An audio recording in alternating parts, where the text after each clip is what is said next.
नमस्कार दोस्तों, मैं सतपाल वर्मा HSAS अपने YouTube चैनल SP टॉक्स में आपका हार्दिक स्वागत करता हूं। आज से पूर्व के वीडियो में हमने डिस्कस किया था Haryana civil services general rule 2016 के चैप्टर 1, 2 और 3 में जो प्रावधान किए गए हैं सर्विस में एंट्री, फ्रेश एंट्रेंट जब होता है उससे लेकर के हमने किए थे। आज हम चर्चा करेंगे चैप्टर 3 के ही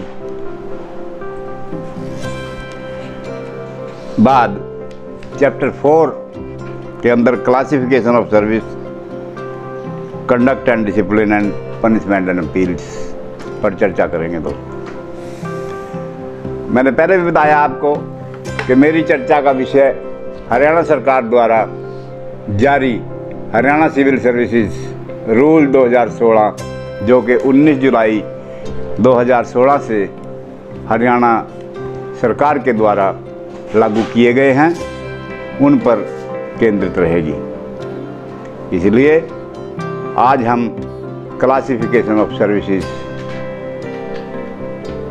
कंडक्ट एंड डिसिप्लिन रूल्स पर प्रकाश डालेंगे।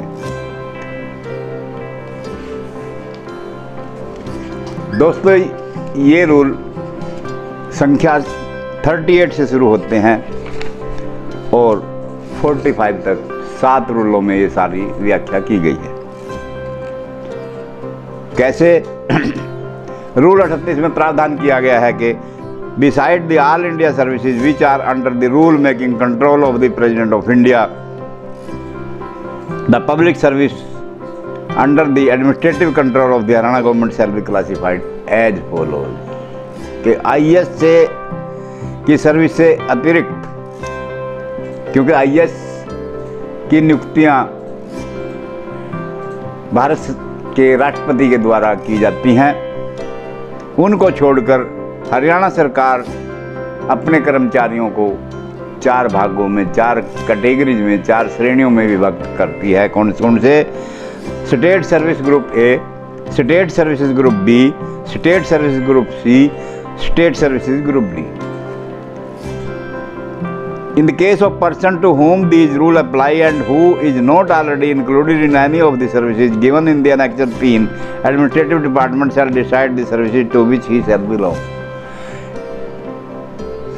इसी क्लासिफिकेशन के संदर्भ में इन रूलों में Annexure 3 जारी किया गया, जो कि मैं आपको दिखा देता हूं। Annexure 3 में हरियाणा सरकार की 82 सर्विसेज हैं जो कि ग्रुप ए और बी में क्लासिफाई हुई हैं। ये Annexure 3 में दर्शाई गई हैं। दोस्तों, आप अपनी किताब में देख सकते हो।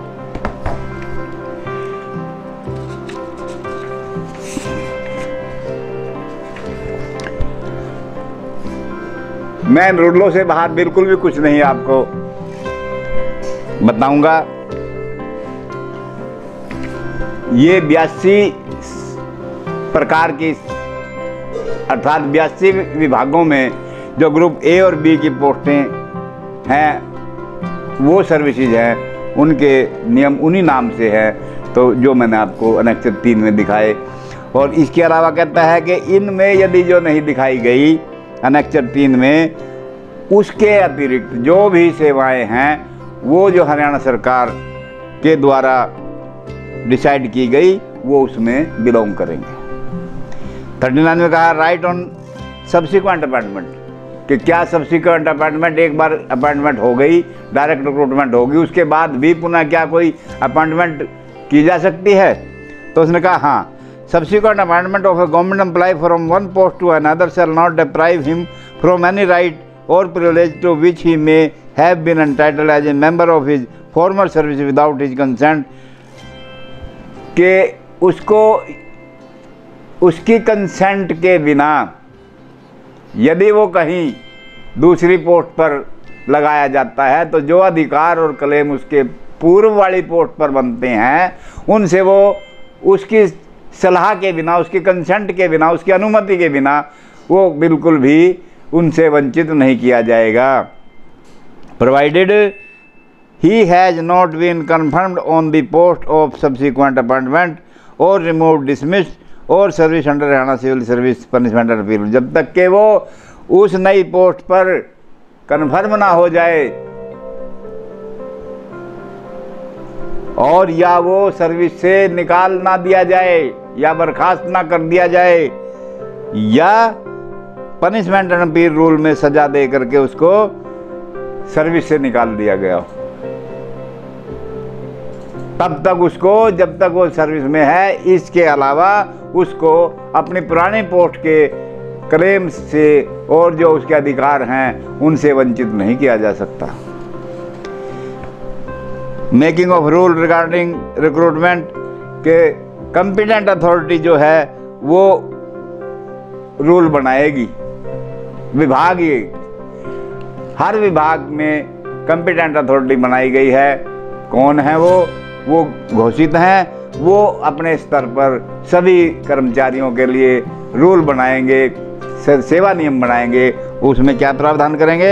Method of recruitment to the different services, भिन्न भिन्न सेवाओं के लिए जो मेथड, जो तरीका रिक्रूटमेंट का, भर्ती का है, वो उसमें लिखा जाएगा।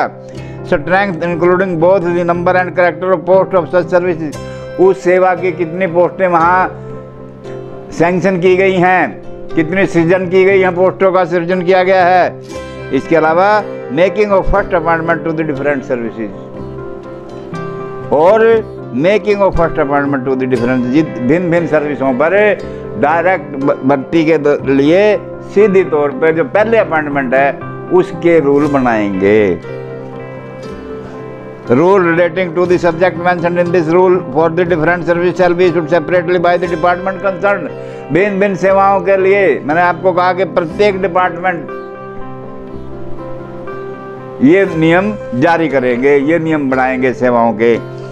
आगे उसने कहा कि competent authority for creation of post, पद का सृजन करने के लिए कौन कंपिटेंट है, कौन सक्षम अथॉरिटी है, कौन है वो, क्या except as otherwise provided in this rule administrative department. दोस्तों रूल में बताया गया है कि एडमिनिस्ट्रेटिव डिपार्टमेंट अर्थात जो उस विभाग का एडमिनिस्ट्रेटिव सेक्रेटरी है, प्रिंसिपल सेक्रेटरी है, विद या कहीं एसीएस हैं, with the concurrence of finance department, वो नियम बनाएंगे वित्त विभाग की सलाह के साथ, संस्तुति के साथ, कंकरेंस के साथ। Has full power for creation of और अबोलिशन ऑफ परमानेंट टेम्परेरी, दोनों प्रकार की परमानेंट भी और टेम्परेरी पोस्टों का सृजन करने के लिए भी और उनको समाप्त करने के लिए भी, अबोलिश करने के लिए भी पावर उनके पास है। However, in the case of all India services, the sanction of the government of India is necessary to the holding in abeyance of a post born on the cadre of the all India services and the creation in its place a temporary post of different status। IAS के लिए, क्योंकि IAS की सेवाएं जो है वो government of India, Bharat सरकार करती है, इसलिए उनके मामले में वो जो डिफरेंट स्टेटस है पोस्टों के, वो भारत सरकार के द्वारा किया जाएगा, उसकी शक्तियां भारत सरकार में निहित है। नोट दिए हैं, number 1, to allow any person to work on part time basis who is paid from the contingency as per provision Punjab financial rules applicable to Haryana shall not be considered as a creation of post. Part time base पर और जो contingency से भुगतान होगा PFR में दर्शाए गए rate के हिसाब से, वो क्रिएशन ऑफ पोस्ट नहीं मानी जाएगी। वो इमरजेंसी के पोस्टें होते हैं, कभी कभी होते हैं, वो पोस्टों की क्रिएशन सृजनता नहीं मानी जाएगी।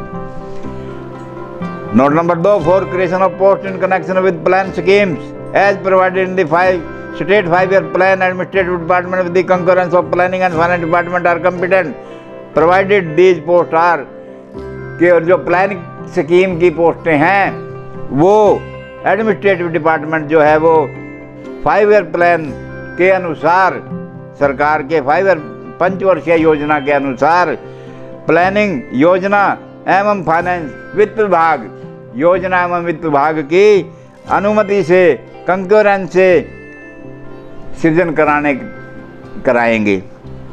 शर्त यह है provided that these post are on the same pay structure as for similar existing post.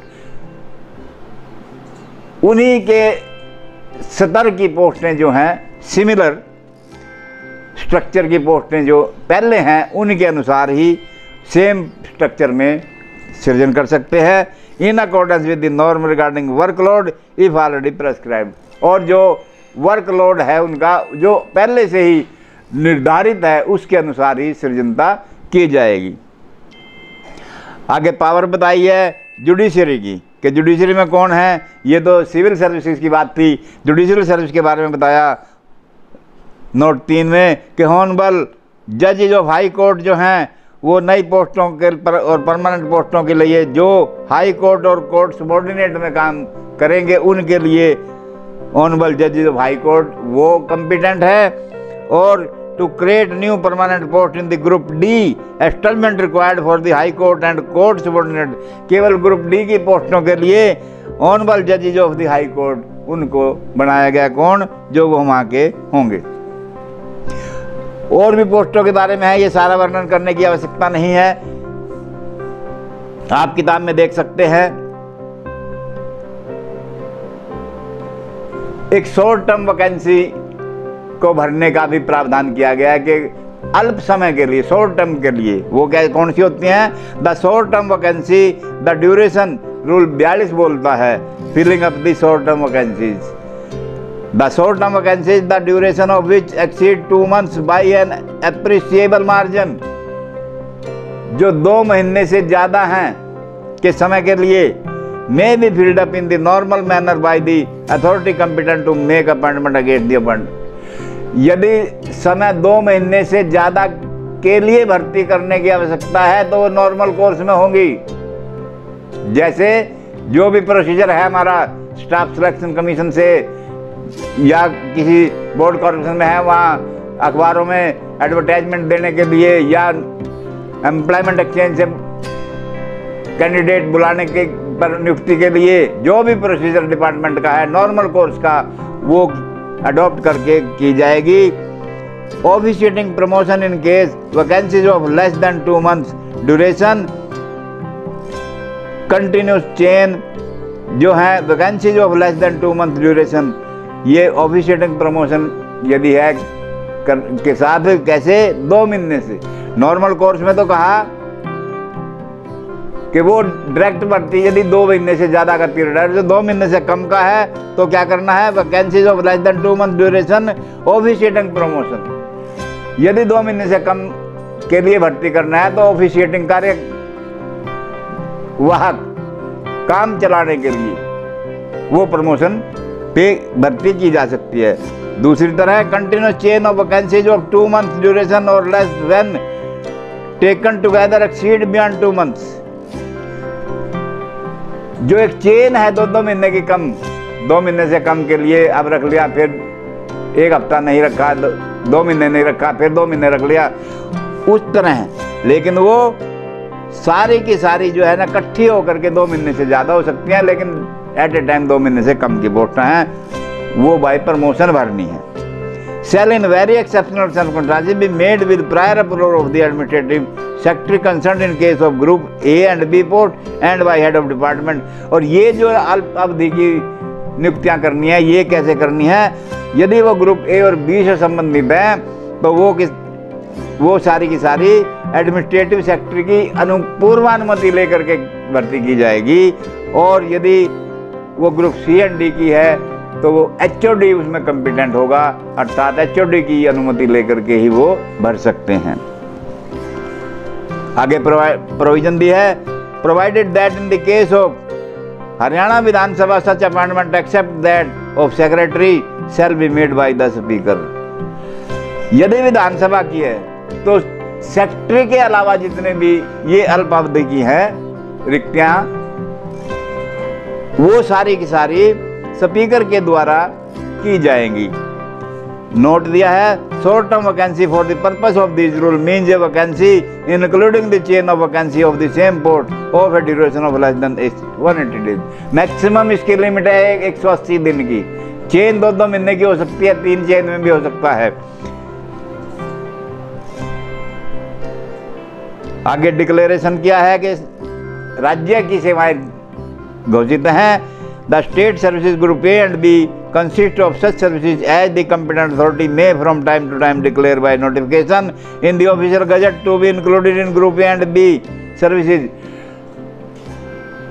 दोस्तों, जितने भी ग्रुप ए और बी की पोस्टें हैं वो क्लासीफाई की हुई हैं, कौन सी ग्रुप ए की और कौन सी ग्रुप बी की, वो सारी की सारी जो है ना सर्विस है कौन सी मानी जाएंगी, जो ऑफिशियल गजट के द्वारा क्लासीफाई की गई हैं, अर्थात गजट नोटिफिकेशन होगी उनकी, वो ही पोस्टें जो है ना ग्रुप ए और बी में आएंगी, दूसरी नहीं। A list of service declared as service group A और B has been appended in at annexure 3 at the end of. फिर दोबारा कहा गया एनेक्चर 3 में वो सारी की सारी ग्रुप ए और बी की जो मैंने अभी दिखाई थी आपको 82 सर्विसेज हैं वो।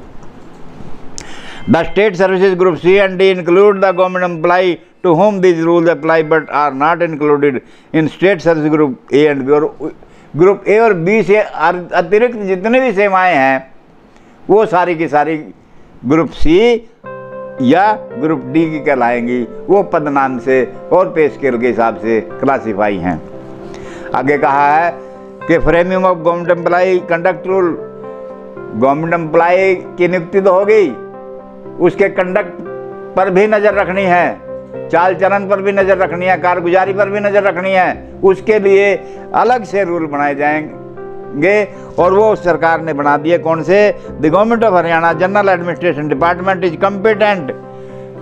जनरल डिपार्टमेंट गवर्नमेंट हरियाणा का जनरल एडमिनिस्ट्रेटिव डिपार्टमेंट वो ही जो है ना कॉम्पिटेंट है to frame rules to regulate the conduct of member of the state services other than member of all India। इसमें ऑल इंडिया सर्विस के रूल नहीं है, वो सेंट्रल गवर्नमेंट के रूल हैं।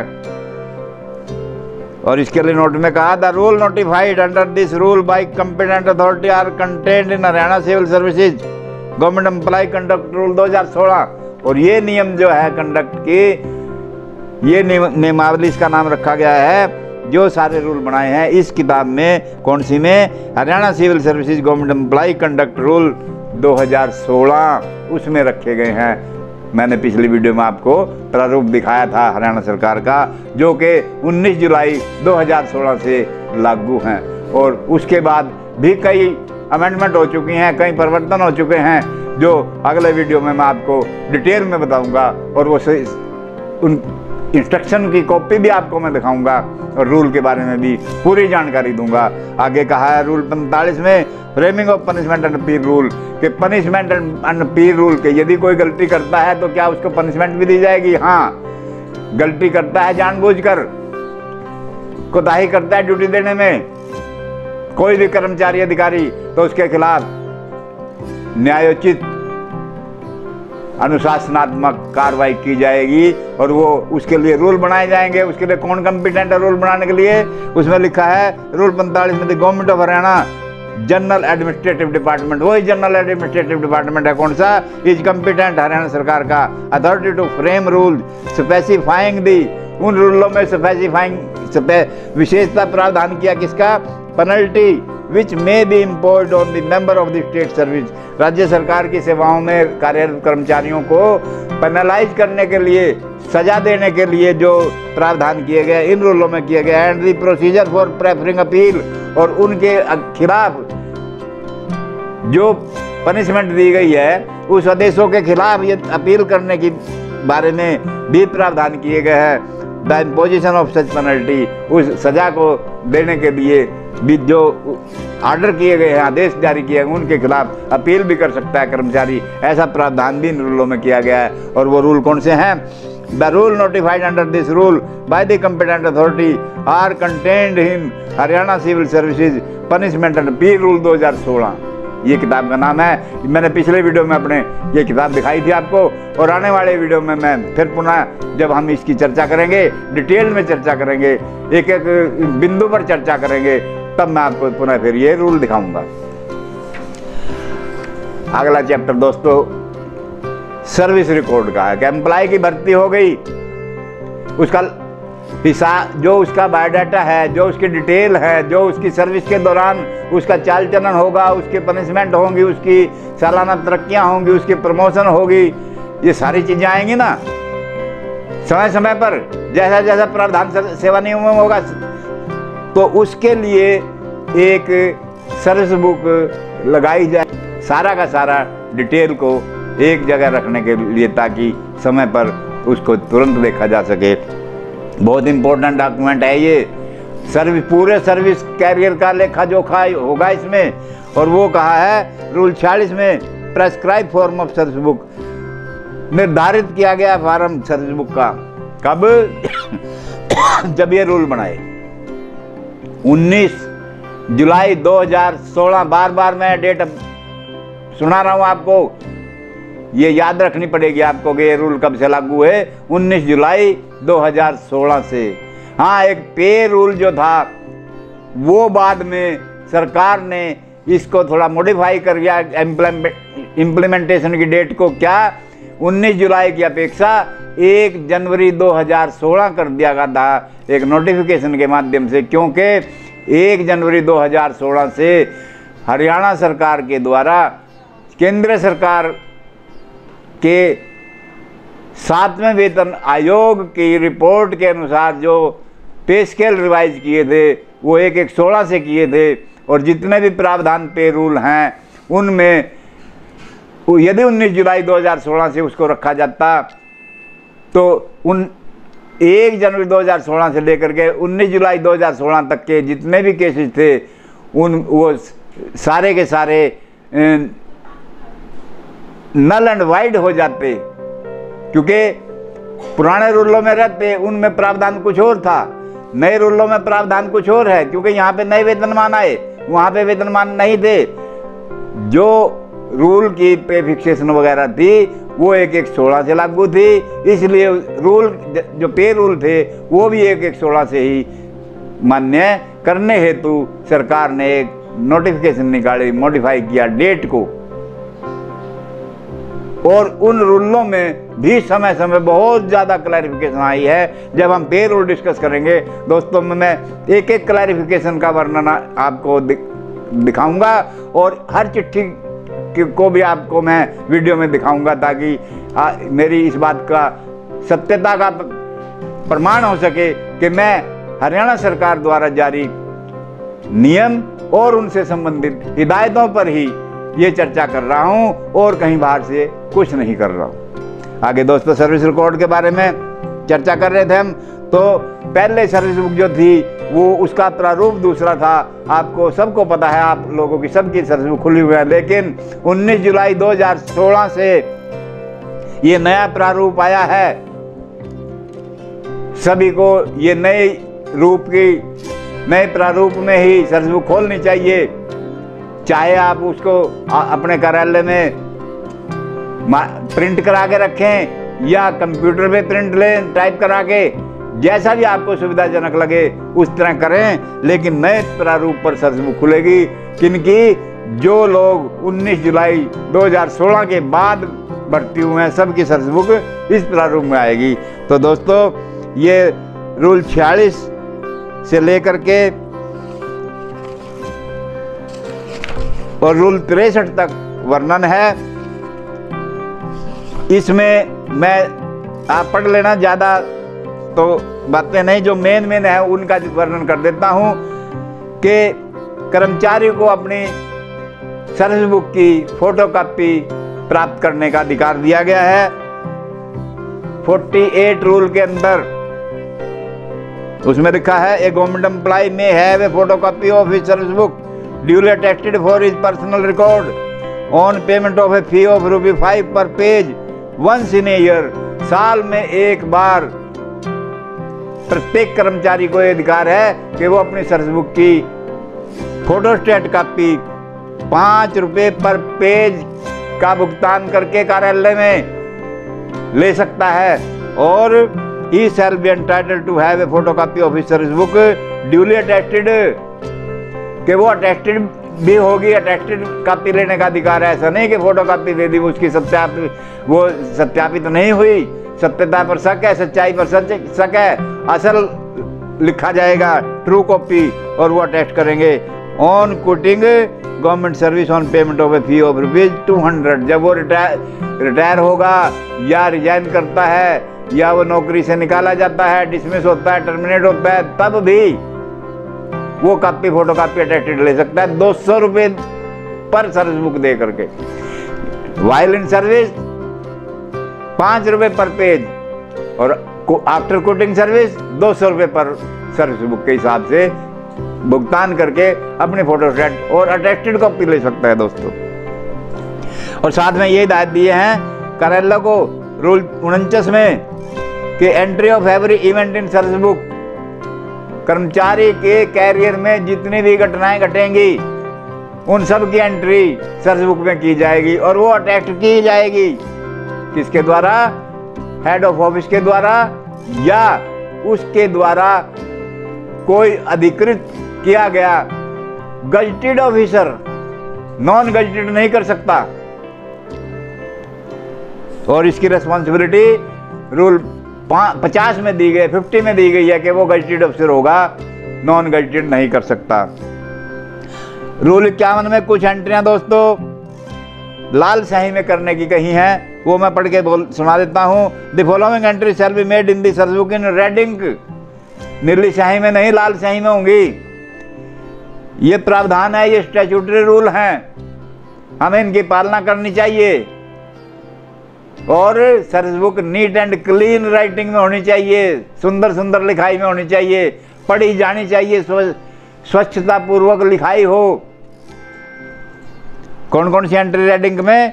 Period of suspension, period of extraordinary leave with और without medical certificate, period of wilful absence, any period of interruption in service, any punishment awarded by the competent authority, reversion to lower post owing to inefficiency और restructuring of staff, क्योंकि ये main event हैं service career के employee के। Date of confirmation in service, resignation from service, termination from service, retirement from service, date of disappearance और death while in service. यदि service के दौरान रहते हुए कोई कर्मचारी या अधिकारी की मृत्यु हो जाती है अथवा वो डिसअपियर हो जाता है, मिसिंग हो जाता है, तो ऐसे मामले की एंट्रियां लाल स्याही में होंगी। आगे अधिकार दिया है रूल में, रूल 52 में कर्मचारी को inspection by the government employee of his own service book, के प्रत्येक कर्मचारी अपनी सर्विस बुक का निरीक्षण कर सकता है। साल में एक बार लिखा है, it is the duty of every government employee to see that his service book is properly maintained as prescribed in this rules. वो देख ले कि जो नियम में के अनुसार प्रावधान किया गया सर्विस बुक को मेंटेन करने का वो अपनाया गया है कि नहीं कार्यालय द्वारा।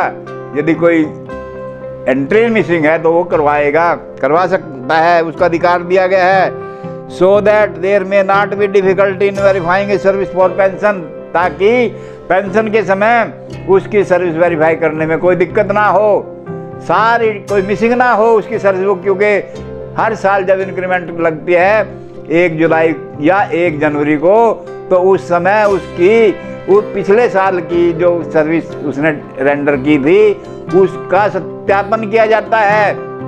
उसमें लिखा जाता है सर्विस वेरीफाइड फ्रॉम इतने टू इस डेट टू इस डेट, सबूत के तौर पे लिखा जाता है from the pay bill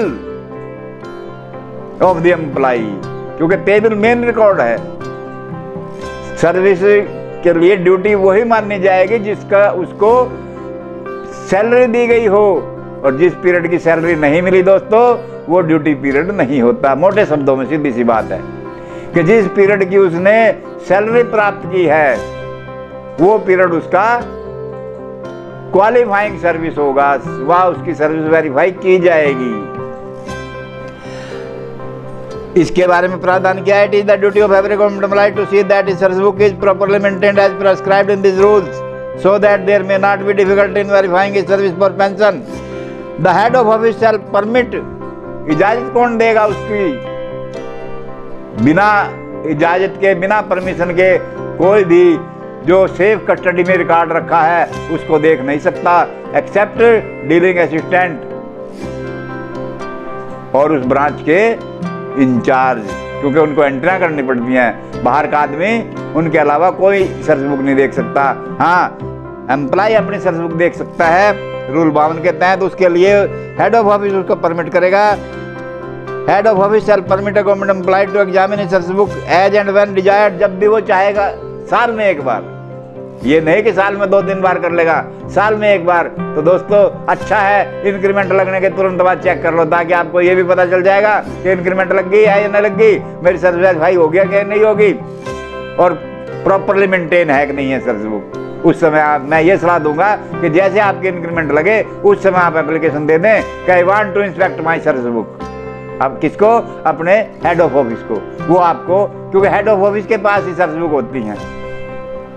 The head of office shall obtain his signature therein in token of his having inspected the service book, और हेड ऑफ ऑफिस साइन कराएगा आपके कॉलम, बाकायदा उसमें प्रावधान किया गया सर्विस बुक के अंदर, सिग्नेचर ऑफ एम्प्लॉय, वो उसमें लिखेगा कि हाँ मैंने चेक कर ली और ठीक ठाक पाई गई, सारी एंट्रियां ठीक हैं।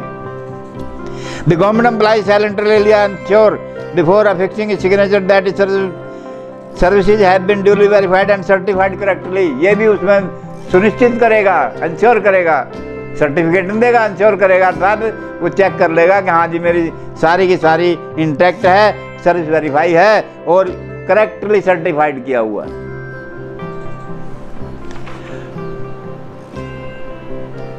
दोस्तों आगे प्रावधान किया है कि ट्रांसफर के समय चाहे वो फॉरेन सर्विस पे जाए, डेपुटेशन पे जाए, उसकी सर्विस बुक अगले दफ्तर में भेज दी जाएगी और पिछले दफ्तर में सारी एंट्रियां पूरी करके अगले दफ्तर को सर्विस बुक जब भेजेंगे तो आगे वाला दफ्तर जहां वो ड्यूटी के लिए गया है वो दफ्तर, वो कार्यालय उसके सर्विस बुक को उसी ढंग से मेंटेन करेगा। और जब वो रिपेट्रिएट होगा, अपने उसकी वापसी होगी उसकी अपने पेरेंट डिपार्टमेंट में, तब वो ड्यूटी है, आगे प्रावधान है कि वो क्या करेगा।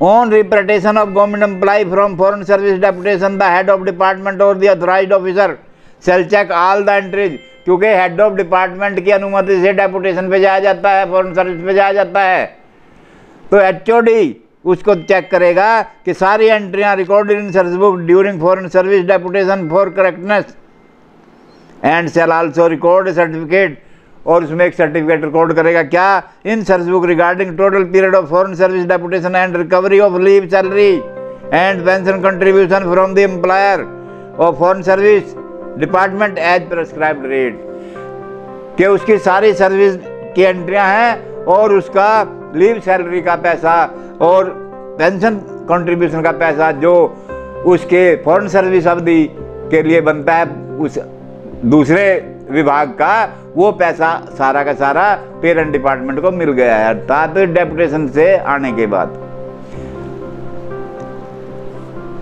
यदि सर्विस गुम हो जाए किसी की किसी भी सूरत में तो क्या होगा, तो आगे प्रावधान किया है कि उसकी सर्विस बुक रिकास्ट कर दी जाएगी एज पर रिकॉर्ड।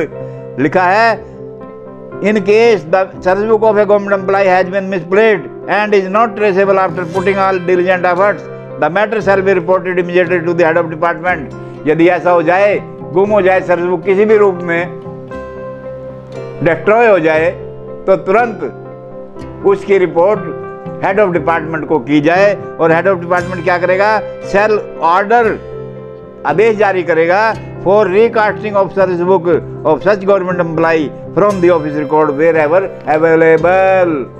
जहां भी उसका सेवा का सारा रिकॉर्ड पड़ा है वहां से वो सारी एंट्रियां रिकास्ट करवाने के आदेश जारी करेगा। The attested photocopy of service book if any obtained by a government employ for his personal record under these rule shall be considered as an authentic record for recasting of service book. इसके इतर यदि उसके पास employ के पास photocopy है, जैसा पिछले रूलों में बताया गया कि उसको 5 रुपये पर पेज अदा करने पर प्रत्येक वर्ष वो कॉपी ले सकता है, यदि उसके पास फोटोकॉपी ऐसी हैं तो वो ऑथेंटिक प्रूफ माना जाएगा। उसी के बेस पर उसकी service book, duplicate service book recast कर दी जाएगी, ऐसा प्रावधान किया गया। इंटरनल ऑडिट भी होगा डिपार्टमेंट का, सर्विस बुक का। कहाँ होगा? The entries of service book of all the government employees shall be scrutinised by the internal audit. बहुत लोग खुश होते हैं इंटरनल ऑडिट्स के पास अपनी सर्विस बुक भेज करके, अच्छा मेरी सर्विस बुक चली जाए, ताकि वहाँ यदि कोई कमियां हैं तो वो निकाल देंगे और कार्यालय उसको पूरा कर देगा। तो इंटरनल ऑडिट करवाना भी बहुत जरूरी है, उससे कमियों का पता चलता है। इसलिए प्रावधान किया गया है कि internal audit of the department concern वो स्क्रूटिनाइज करेगा सर्विस बुक का थोरोली। किस रूप में? At least once in a year, कम से कम साल में एक बार। But before the annual audit to be conducted by the principal accountant general Haryana. लेकिन principal accountant general, principal PAG के द्वारा जो ऑडिट किया जाता है उससे पहले करना है ये इंटरनल ऑडिट, तो साल में एक बार करना है। The entries relating to pay fixation shall be scrutinised thoroughly. और जो वेतनमान से, सैलरी से संबंधित पे की एंट्रियां हैं वो थोरोली चेक की जाएंगी। ये दोस्तों प्रावधान थे सर्विस बुक के मेंटेन करने के लिए। आगे ये बताया गया कि कुछ कौन कौन सी एंट्रियां किस किस पार्ट में सर्विस बुक के होंगे, क्योंकि इसके 9 पार्ट बताए गए हैं सर्विस बुक के। सर्विस बुक हमारी नई सर्विस बुक जो है, नया प्रारूप जो है वो 9 पार्ट में है। तो दोस्तों ये सारी आप पढ़ लेना, देख लेना। ये रूल 56 से लेकर के और 63 तक हैं दोस्तों, डिटेल्ड में हैं। अगर जो मैं एक एंट्री पढ़ के सुनाऊंगा ये तो वीडियो लंबा हो जाएगा